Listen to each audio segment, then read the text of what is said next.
Okay, so asahan nato nga within January na natin marakpan. Hope for the best. Kini ang saad ni Attorney Arnel Zapato sa publiko kaganinang buntag.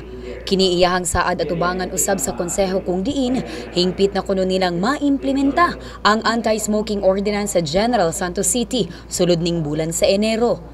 Human usab nga napagawas na ang Executive Order No. 2 gikan sa opisina sa Mayor nga si Mayor Ronel Rivera kung diin nakalatid nga aduna nay implementing rules and regulations kun IRR ang Comprehensive Anti-Smoking Ordinance sa General Santos City. Gikalipay usab kuno kini sa mga konsehal.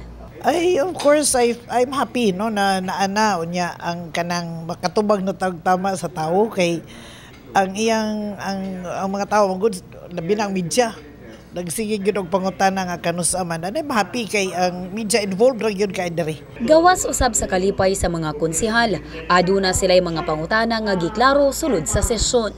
Plano usab sa task force nga ang maong IRR ang i-publish sulod sa 15 diyas.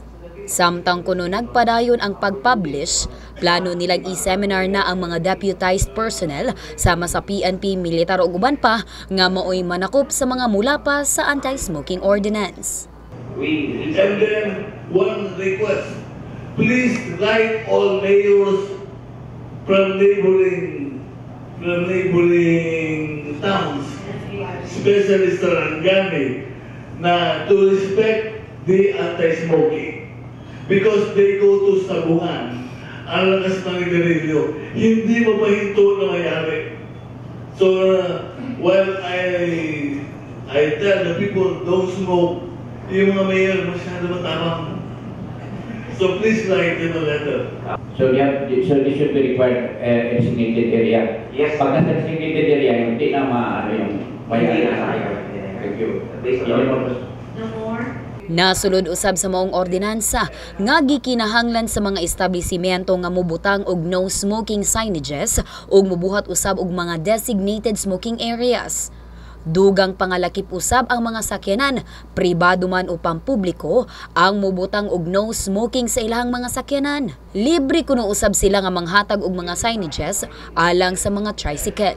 Under sa ordinansa, actually sila ang labi na katong mga establishment. Katong sa mga sakyanan, we took the initiative labi na sa itong mga tricycle para dili na sila maghago nga magpa-printata.